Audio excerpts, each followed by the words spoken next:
si me permite, iniciar con la mesa de diálogo. Estamos esperando a Jorge Armando Rocha, pero ya llegó la historiadora Carla Mote, a quien saludo con mucho gusto. Carla, ¿cómo te va? Muy buenas tardes, muy buenas noches.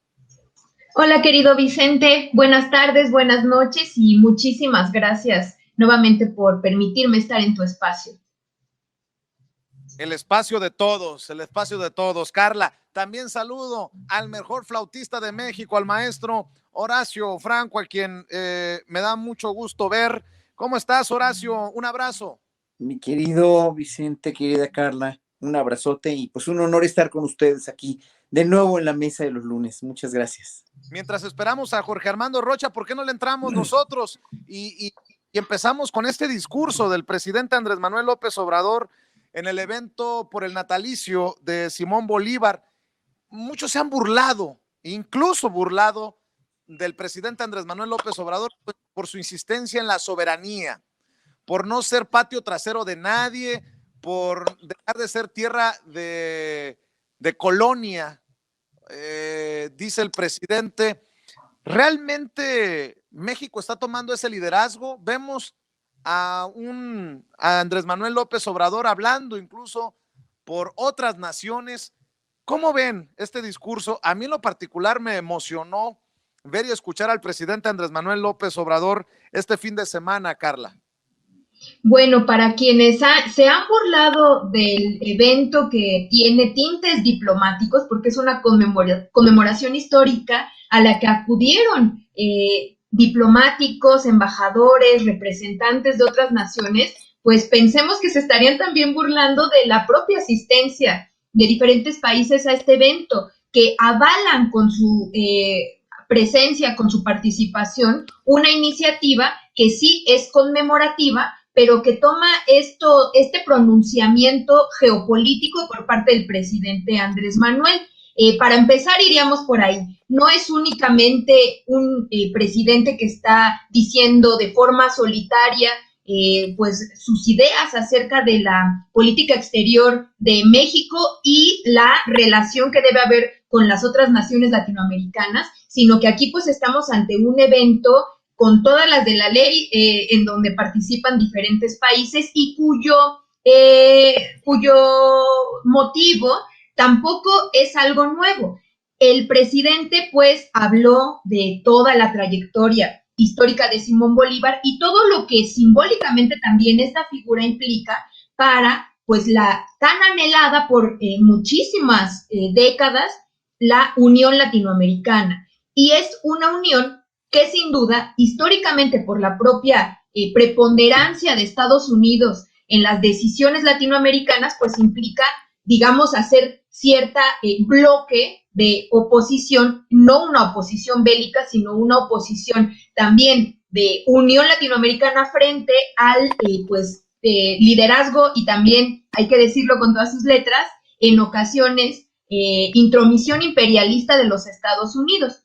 En el discurso, que a algunos les pareció muy fuerte y que les pareció como si fuera un ataque frontal hacia la política bilateral México-Estados Unidos, pues a mí más bien me parece que el tono es, pues sí, en el que expresa este anhelo histórico y también pues plantea esta idea que es tan fuerte y tan importante para la política exterior mexicana, que es el respeto a la soberanía, que es un legado que tampoco es nada nuevo. El presidente, como buen juarista, retoma esta noción del legado justamente decimonónico del siglo XIX de Juárez, que fue reafirmado durante muchísimas décadas y que se reafirma de forma más contundente en 1930 con la llamada Doctrina Estrada, que justamente sigue con esta línea de respeto a la soberanía de las naciones y que se contrapone a esta visión de intromisión estadounidense. Entonces, yo creo que conocer toda esta trayectoria diplomática mexicana, las doctrinas también en política exterior,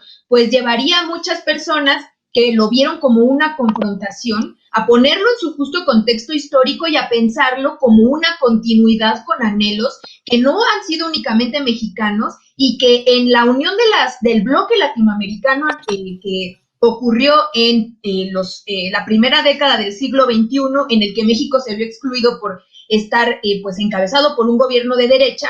Creo que México está asumiendo ese liderazgo con una especie de segunda oleada de la Unión Latinoamericana, de un bloque de izquierda, y llama la atención, por ejemplo, que a este evento pues no acudió Brasil, que es, digamos, el otro polo de la derecha más fuerte, recalcitrante y de corte neofascista en el continente. Pero pues ahí estuvieron muchísimas naciones, y yo coincido contigo, Vicente, en que fue un discurso emocionante. A mí en particular, la declaración del presidente sobre la Organización de Estados Americanos, al decir que se requiere una organización latinoamericana que no sea lacayo de nadie, esa frase a mí me parece de una dignidad diplomática inigualable, y que va a quedar para la posteridad. Pues fíjate, hablando de esas cosas, Carla, de dignidad, de resistencia, en el caso de Cuba, el presidente Andrés López Obrador, sin tanta laraca, sin tanto circo, mi querido Horacio Franco, sin tantos viajes al extranjero como le criticaron, que cómo es que México iba a ser líder si no le gusta viajar al extranjero. Pues el presidente poniendo el ejemplo y recuperando el liderazgo regional de nuestro país, Horacio.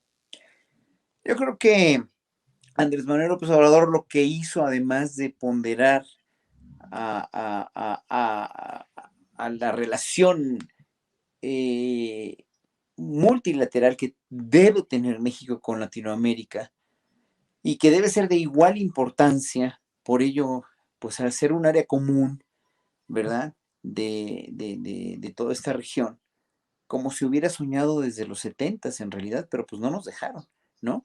No lo permitieron. Ya la entrada de los gobiernos neoliberales se centró precisamente en ser un patio trasero de Estados Unidos, y se le olvidó la relación tan importante que de hermandad, no nada más por el idioma, sino porque somos una región muy rica en realidad, con todos México y todos los países latinoamericanos, muy rica en recursos y con un potencial de crecimiento enorme.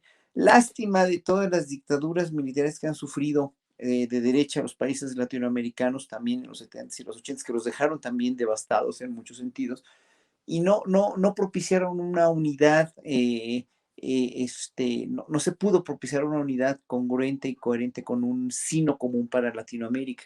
Sin embargo, el sábado, en el discurso donde finalmente pone en entredicho la solvencia y la procedencia correcta de la OEA, ¿no? Y pues más que nada por Almagro, ¿no? Porque las instituciones pueden estar ahí, pero las cabezas que están ahí, que están sosteniendo o que están mal sosteniendo los principios de una unión como podría ser la OEA, ¿no?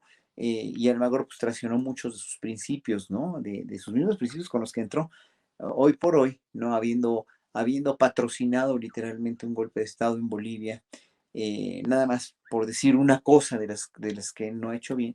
eh, Obviamente, pues Andrés Manuel toma esa oportunidad, que es una oportunidad de oro para, en realidad, hoy por hoy que está entrando un gobierno peruano de izquierda, que hay tanta necesidad de los colombianos de un cambio de gobierno de una derecha tremendamente fascistoide, ¿no? Y que ya con Bolivia recuperada, ya con Argentina, etcétera, etcétera, pues con toda la geopolítica como está hoy por hoy, hacer un bloque, realmente no un bloque socialista ni comunista, como dicen los críticos, sino un bloque realmente de unidad, ¿no? Para poder en un momento dado solidificar los nexos internacionales en toda esta región, que es muy importante. En realidad, si recordamos al gran embajador, fíjate, un gran embajador que muy poca gente conoce, que ha hablado de él con Jesús López Almejo, que era un magnífico diplomático, Jesús Puente Leiva. Fue consejero en tiempos de Echeverría, y Echeverría de premio, ya después, porque fue un gran consejero, le dio una embajada. Pídeme la embajada que quieras, y París si quieres, o no, Washington. No, yo quiero precisamente cualquier país latinoamericano, Venezuela, Perú, Bolivia, etcétera, porque es con esa región, y fíjate, eso se lo dijo en 1976, es con esa región con la que México tiene que tener y que tiene que estrechar lazos de amistad y de cooperación multinacional para poder llegar a ser una potencia junto con todos esos países. Ya desde entonces una gente como Puente Leyva, que nadie que lo conoció me dirá que no era una gran personalidad de él, ya murió hace muchos años, pero fue de los mejores embajadores que tuvimos, ¿no? En México. Precisamente él tenía esa visión que tiene López Obrador de hacer de esta región una región realmente mucho más unida y mucho más rica por una cuestión común. Y lo de Cuba, pues obviamente, sí, obviamente lo de Cuba están ahorita los pobres cubanos en un callejón sin salida, ¿no? Pero si quieres después hablamos de eso. Nada más faltó que dijeran algunos conservadores en México, ¿cómo estuvo Isabel Allende? Y no invitaron a Vargas Llosa. Nótese mi sarcasmo. Saludo a Jorge Armando Rocha, quien ya se suma también a esta mesa de diálogo. Usted lo puede ver y escuchar, ya lo sabe, de 2 a las 2 de la tarde en Sin Censura TV, en Sin Censura Media y en Sin Censura Presenta. Querido Jorge Armando, ¿cómo estás? Así es, estimados, muy buenas noches. Y por cierto, yo gocé mucho, saludo a todos, y bueno, gocé mucho a Lila Downs, no sé ustedes, interpretando esta canción de Calle 13, la de Latinoamérica, y bueno, que es un mensaje muy profundo. Entre otras cosas, dice que Latinoamérica no tiene pies, pero camina, y que además no se puede comprar el sol, no se puede comprar el aire, y bueno, es un gran mensaje, entiendo, en torno a la región. Sobre lo que ha dicho López Obrador, me parece que hay que verlo con cautela y sobre todo con la profundidad, porque si leemos correctamente lo que señala el presidente, ni siquiera está excluyendo a Estados Unidos. Habla de un mecanismo que sustituya a la OEA, en donde, bueno, Estados Unidos manda, eh, por un mecanismo semejante a la Unión Europea, en donde hay libre migración e incluso una moneda en común. Pero la Unión Europea no se fundó en medio año ni con un discurso, se fundó a lo largo de una lucha de varios años. Pero dice, ese debe ser el ideal de Simón Bolívar, mantenerlo vigente, el sueño de una América unida, pero al mismo tiempo es muy duro en la crítica contra Estados Unidos. Dice, ya no más bloqueo a Cuba, el premio a la dignidad a la isla frente al intervencionismo, y estamos viendo el capítulo de una política exterior mexicana mucho más activa, muy digna, y bajo esta premisa en donde los teóricos nos han dicho que los países pueden ejercer su liderazgo básicamente de dos formas, ¿no? Con un poder duro y un poder suave. O sea, el duro es el garrote, y bueno, obviamente México no tiene la capacidad, y ni siquiera ha sido nunca la vocación de México de imponerse con ejércitos, con fuerzas armadas, sino con un poder suave. ¿Con qué? Con el convencimiento. Si escuchamos los discursos recientes de López Obrador, ha dicho, ojalá que Biden opte por la parte humana más allá de la parte política y lo separe. Eso cuando se refiere a Cuba. Y entonces, a partir, sobre todo, de cuando México rescató a Evo Morales de un golpe de Estado y literal le salvó la vida, hemos entrado a una política exterior mucho más activa, en donde está asumiendo este liderazgo López Obrador, y ahí tienes razón, Vicente, sin la necesidad de estar viajando a estos foros o a estas cumbres, sin la necesidad de estar utilizando el famoso avión presidencial de Peña Nieto, que gastó nada más en el último chistecito, en el último viajecito de Peña Nieto a Argentina.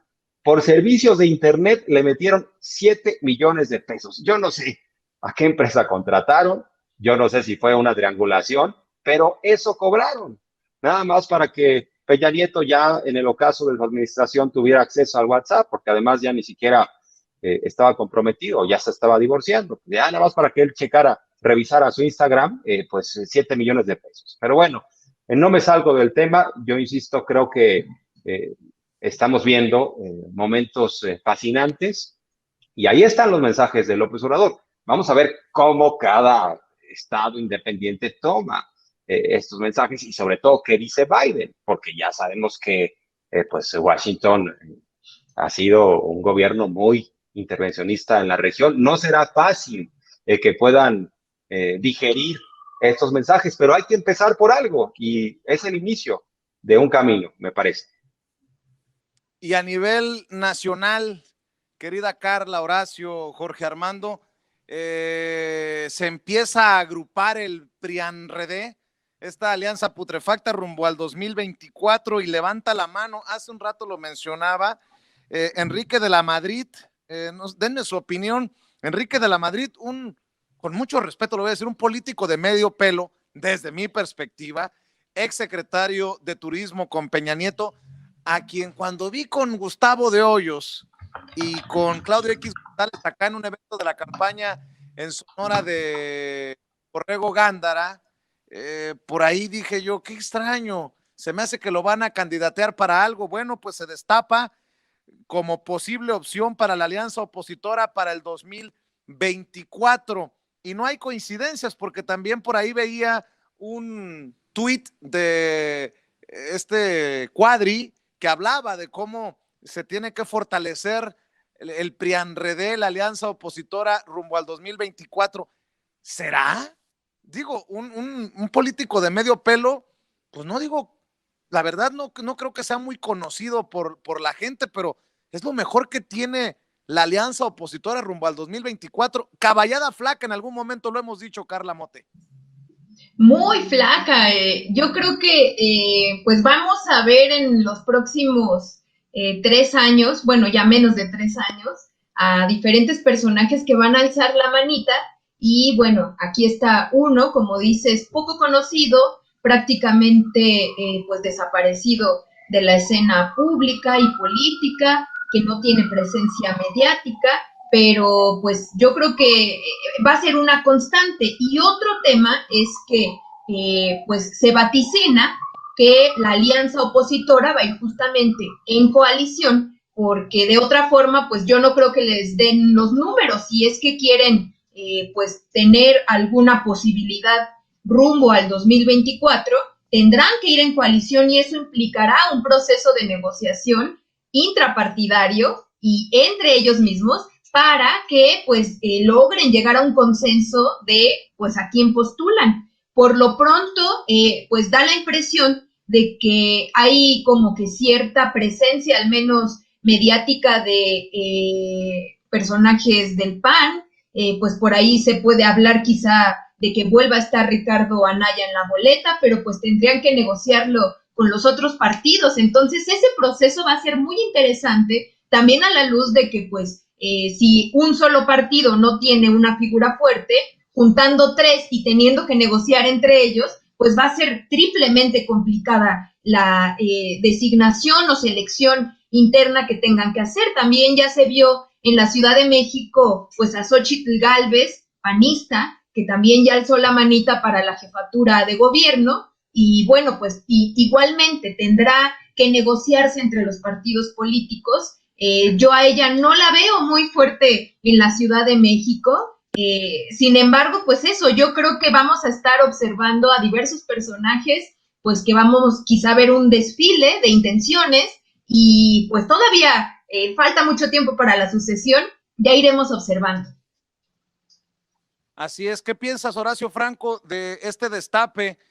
Muchos hemos señalado que hay opciones en la coalición gobernante, en la coalición Juntos Hacemos Historia, pero no vemos mucho entre los Osorio Chong, embarrado con el caso Pegasus, entre los Marco Cortés, que están a punto de perder el registro por falta de afiliados, entre los Alito Moreno, que perdió hasta la dignidad el pasado 6 de junio, el PRI lo perdió todo, y surge este nombre de Enrique de la Madrid, considerado por muchos, entre ellos obviamente nuestro compañero Toño Ruiz, que es el que lo ha denominado así como un junior de la política. ¿Qué piensas de estos destapes también en la alianza PRIAN-RD? Mira, este es un camino sin retorno. Yo lo veo así para la oposición. Es un camino sin retorno porque ya no están ofreciendo nada que tenga que ver con un líder moral como lo fue Andrés Manuel.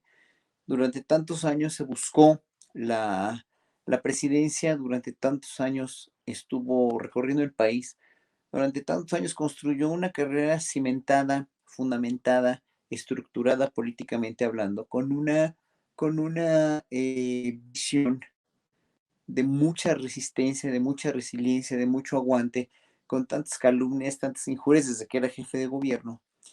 Obviamente porque la derecha nunca y siempre le dio mucho miedo que fuera a ganar la izquierda en México. No habían dejado ganar la izquierda nunca, no dejaron a Cuauhtémoc Cárdenas, no dejaron que ganara la primera vez López Obrador, la segunda vez tampoco. Entonces el pueblo mexicano, que es realmente el objetivo de Andrés Manuel, el pueblo, la gente de a pie, porque sabe él perfectamente que si alguien va a sustentar el cambio de régimen que necesitaba el país, los soldados verdaderos son el pueblo, somos el pueblo. Y en ese sentido, López Obrador, con su proyecto, tiene un fast track, dijéramos, asegurado para la siguiente elección, sea quien sea. Ya vimos cuáles son los pros, los contras, ya vimos que el destape es muy rápido, bla, bla, bla. Pero la oposición no puede garantizar una moralidad, un líder moral en ninguna de las personas que has mencionado, porque finalmente perdió toda esa credibilidad y por eso dan tantas patadas de ahogado y por eso insultan tanto en los twitters y por eso, y por eso calumnian y por eso denuestan y por eso inventan personajes como Anaya, precisamente, que finalmente no tiene ningún sustento moral, ninguna credibilidad moral, solamente para la gente muy allegada a ellos que los compran, ¿no? Es decir, Peña Nieto compró una presidencia que pues hablando de un junior, ¿no? Como tú dices, como tú bien dices, Peña Nieto pues le compraron la presidencia, lo promovieron de tal manera que la gente, con toda la chartarización y el abaratamiento de la mentalidad crítica y de la cultura que ya venía fraguando las televisoras comerciales, pues claro, lo hicieron ganar, muy fácil en realidad, pero la gente desde entonces ya estaba más que despierta, ya estaba empezando a despertar. Sucesos como la investigación de la Casa Blanca, lo de Ayotzinapa, etcétera, etcétera, fueron el declive rapidísimo, inmediato de un sexenio que terminó casi empezando, ¿no? Que realmente nunca empezó. Y lo único para lo que empezó fue para corromper de nuevo de una manera verdaderamente vertiginosa y decadente y asquerosa otra vez al México de esa época del 2012 al 2018. Y entonces el pueblo mexicano ya despertó, ¿no? Entonces, para que la oposición tenga un líder con una credibilidad, llámese como se llame, venga de donde venga, ya no van a poder tan fácil, porque es como te digo, esos caminos sin retorno y eso lo deben saber ellos y van a hacer todo lo posible por comprar, por cooptar, por hacerse de por todos los medios de una credibilidad que no tiene sustento. Eso es lo único que pasa, porque robaron tanto, destruyeron tanto, dejaron a este país hecho tal calamidad que pues, solamente unos cuantos que les conviene seguir diciendo, porque hay todavía gente, todavía leí un tuit de un doctor que no me acuerdo ni su nombre porque ni me lo quise aprender, que dice que estábamos mil veces mejor con Calderón y con Peña Nieto porque ellos sí lograron hacer una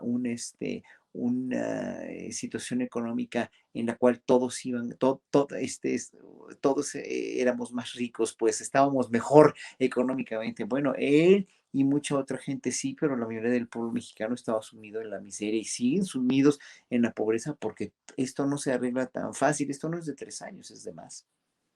Así es, Jorge Armando Rocha, pues tendría, en caso de que la aspiración de Enrique de la Madrid sea verdadera, pues qué decirnos, por ejemplo, a los mexicanos, Enrique, aquí le voy a tumbar su candidatura, su aspiración. ¿Cómo es que nunca se dio cuenta del cochinero ocurrido en el sexenio de Peña Nieto? Con un triángulo marcado de corrupción, impunidad y simulación. ¿Cómo puede ser posible que formó parte del gabinete y nunca lo vimos denunciando algo? Así es, increíble, estimado Vicente. Podríamos decir que quizá pasó de noche Enrique de la Madrid como secretario de Turismo. Y bueno, pues no tiene más en su haber. Bueno, pero si queremos ser más críticos aún con él, ¿cómo no se dio cuenta de lo que sucedió en el sexenio de su señor padre, Miguel de la Madrid, quien dejó a Carlos Salinas y después aseguró que Carlos Salinas se robó la mitad de la partida secreta y ya después lo tuvieron que declarar mentalmente insano a Miguel de la Madrid ante aquella declaración. Pero bueno, pues quizá la única virtud que tenga, ¿cómo se llama?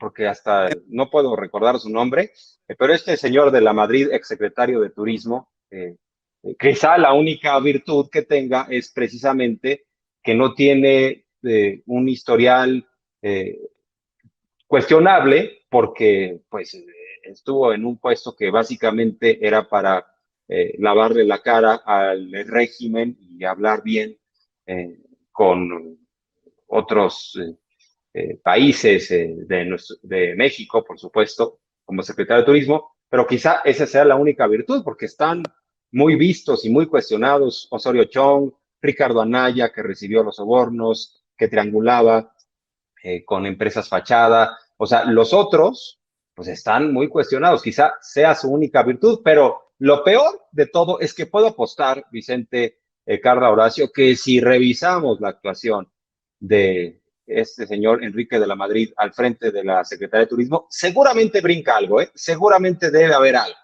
porque los priistas formaron parte de este régimen que tenía como requisito indispensable saber robar, o sea, los amigos de Peña Nieto, el círculo cercano de Peña Nieto, tenía eso como una condición sine qua non, como una condición indispensable.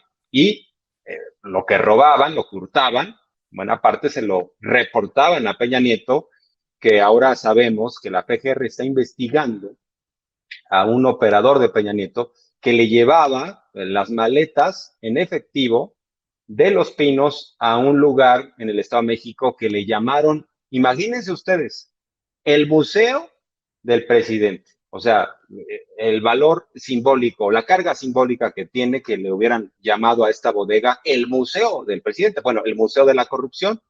Y bueno, pues insisto, haber estado en el gabinete de Peña Nieto, así como también lo sugieres, Vicente, y no robar, pues no creo que te hubieran invitado a esa fiesta.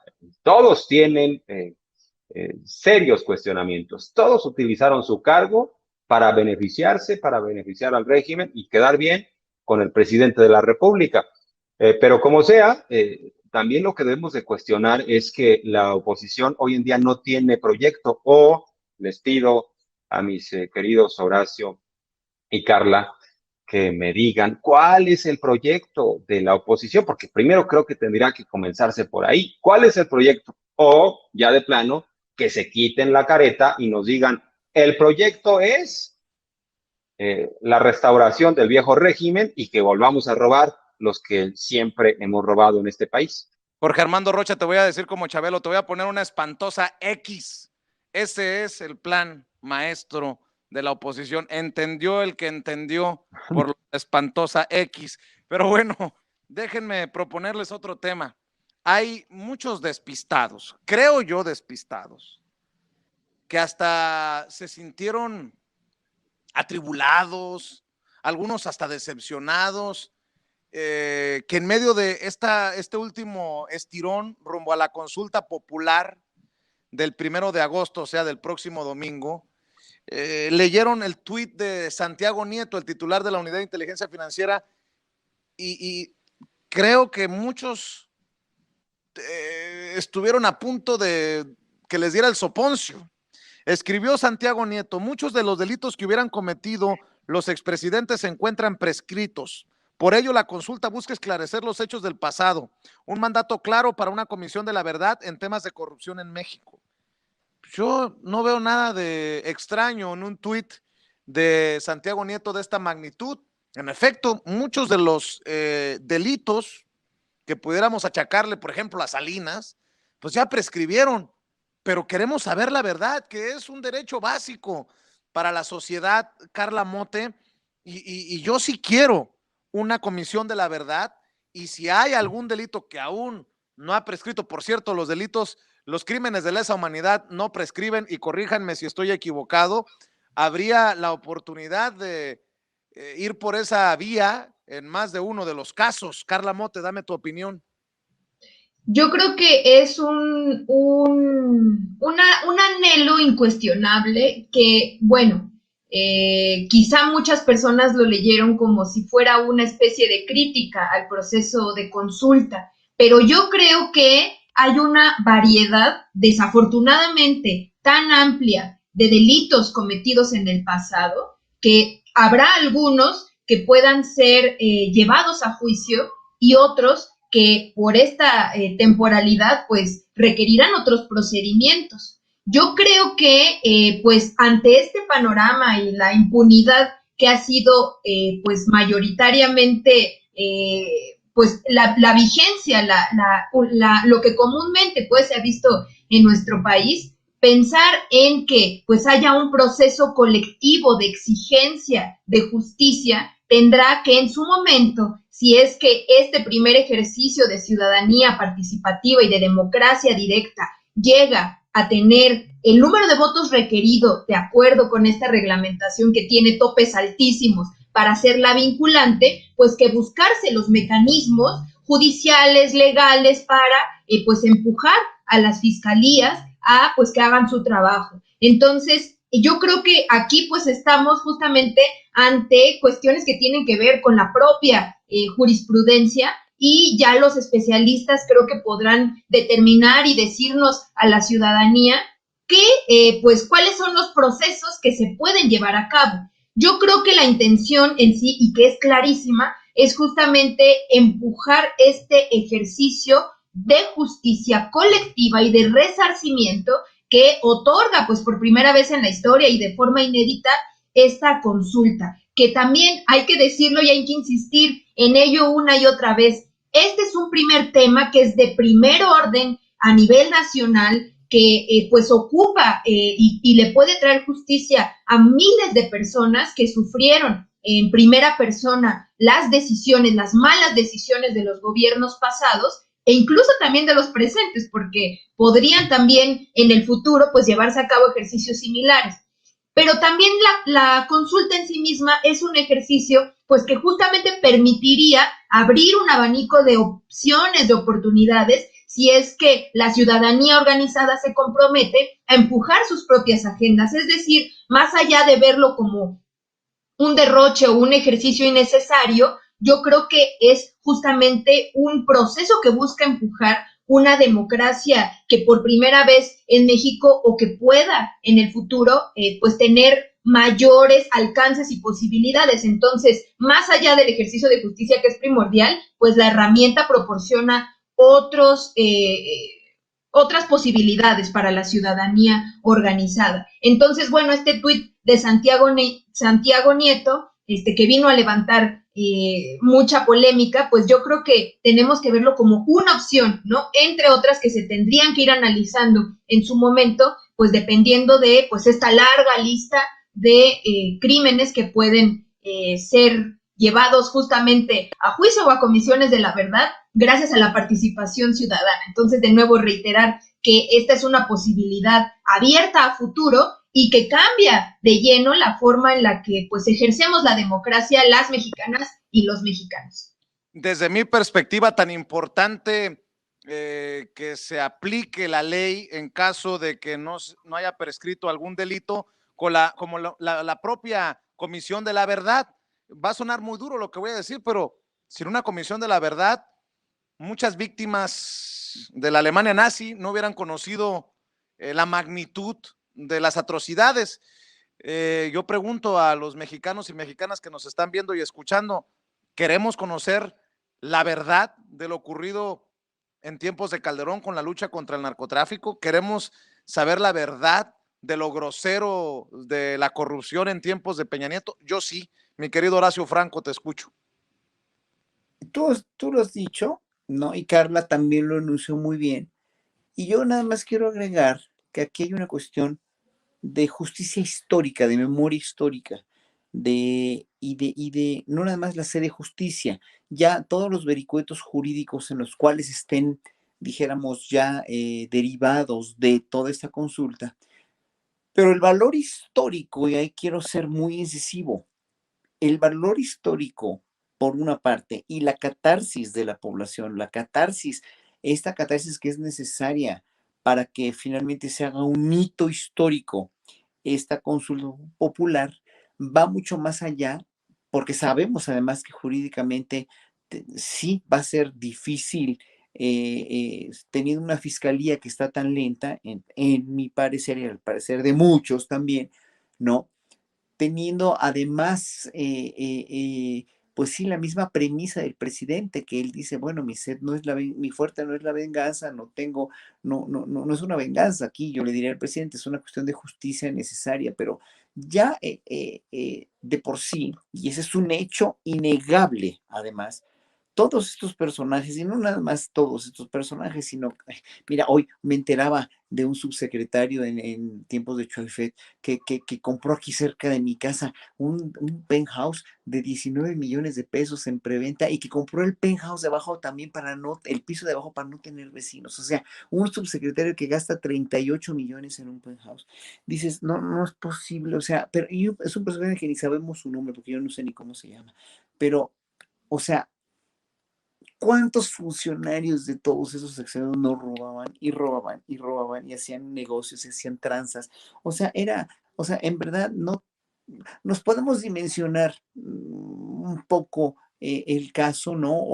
O grandemente, pero había una corrupción generalizada que todavía en muchas dependencias del gobierno con mandos medios se sigue padeciendo y todavía no quieren que cambie esto. Esto es un elefante reumático, muy, muy bien lo ha dicho el presidente, pero el pueblo, el grueso del pueblo, el grueso de la gente, el grosso, quiere que esto en verdad cambie, pero también es importante para todos nosotros los ciudadanos que participemos en esto porque va a ser un hito de ya histórico donde queden plasmado, como tú bien dijiste, Vicente, donde quede plasmado en la historia y en los anales históricos del país, de la nación, ¿no? De la República, que en verdad que sí, o sea, la gente los repudia, ¿no? O sea, repudia todo lo malo que hicieron. Y mira que yo sí sé reconocer cosas buenas que pudieron haber hecho. Nadie dice que todo es al 100% malo, ¿no? Incluso yo no soy tan extremista como ellos o sus seguidores que dicen que todo lo que hace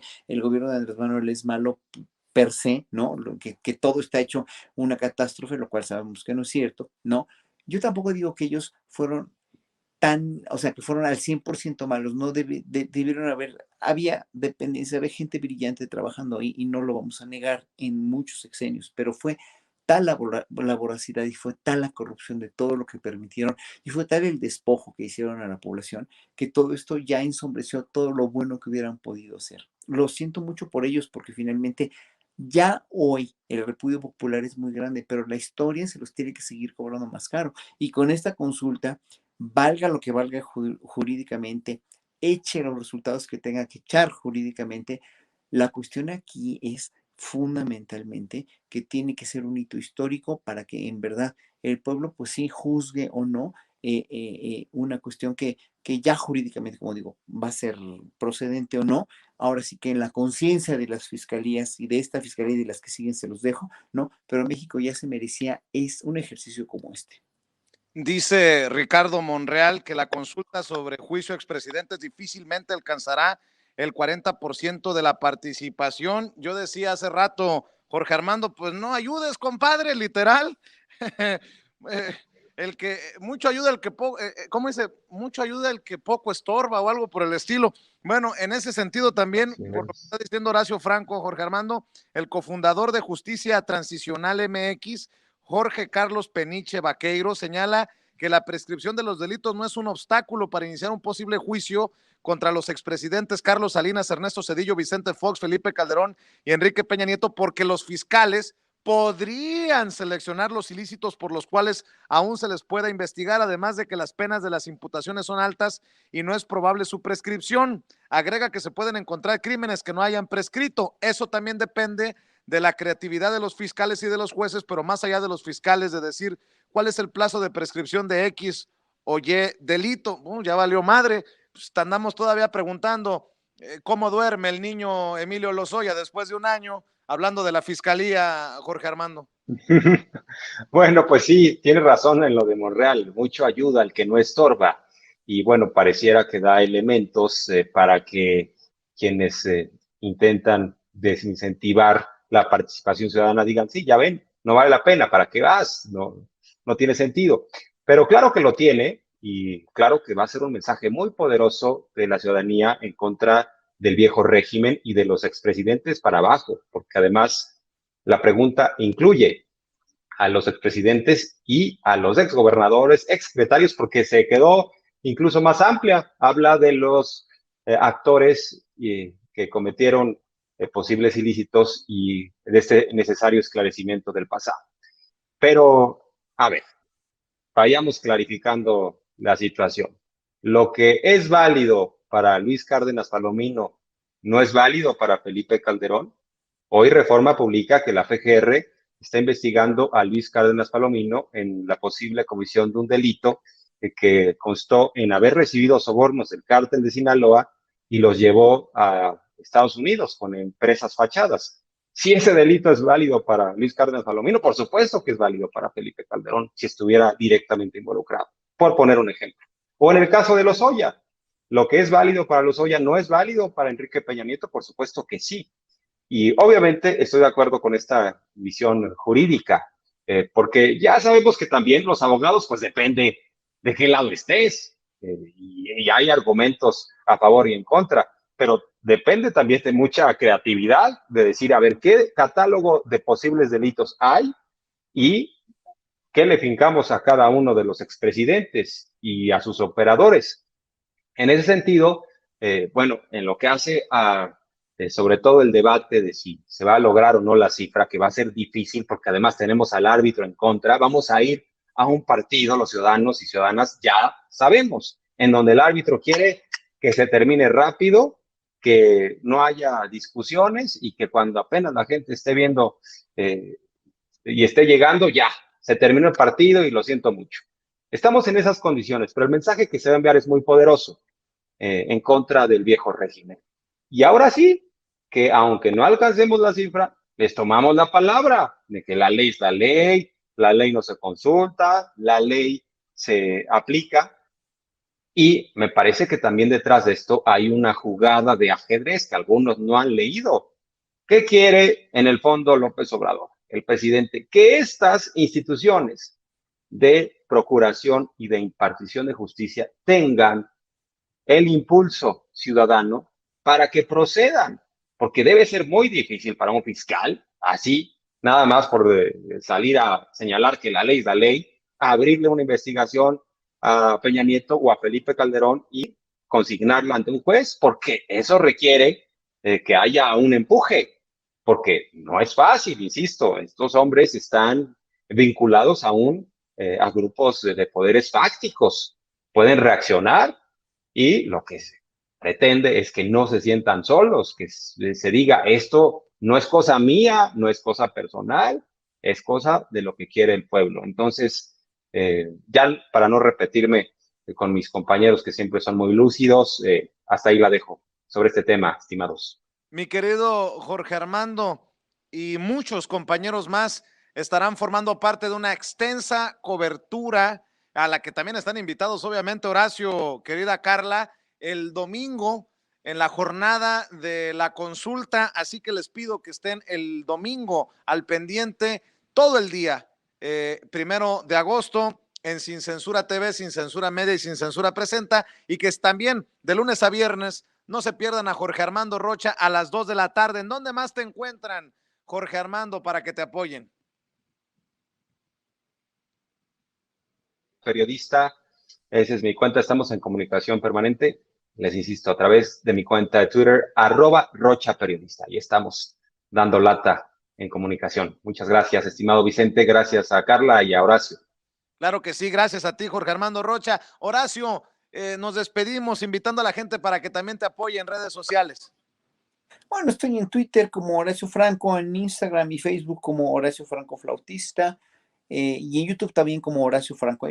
Ahí nunca subo videos de De política solamente hago pues, mi trabajo, eventualmente subo videos tocando. Muchas gracias en verdad y pues estoy chateando con el público aquí. Obviamente tienes opiniones muy valiosas y gente muy congruente y gente de veras con muchas ganas de salir a votar el domingo, en verdad. Yo creo que no va a ser un 40%, sino mucho mayor. Yo creo que de veras nos vamos a quedar sorprendidos de la cantidad de gente que quiere dar este empujón que bien Jorge Armando dice, pero que quiere dar este empujón histórico para este país. Que así sea, querido maestro Horacio Franco. Por cierto, gracias por los comentarios en la mesa de análisis con Julio Astillero el viernes. Te veía y te escuchaba. Agradezco mucho siempre las deferencias, los detalles, el concepto que tienes de lo que hacemos aquí en Sin Censura, maestro. Y querida Carla Mote, ¿en dónde te encuentran a ti? ¿En dónde te apoyan a ti? En Twitter me pueden leer como @carlamote, Carla con K y Mote con doble T. Y también escribo quincenalmente en El Soberano. Y bueno, pues también aprovecho para invitarles a leer el periódico feminista La Regeneración. Igualmente, pues el comentario creo que no está de más. Salgamos a ejercer este derecho ciudadano, un derecho ganado por la ciudadanía, que implica pues muchas cosas y pues sobre todo que vengan muchas consultas más. Que así sea. Carla, Horacio, Jorge Armando, un abrazo y que descansen. Buenas noches. Bueno.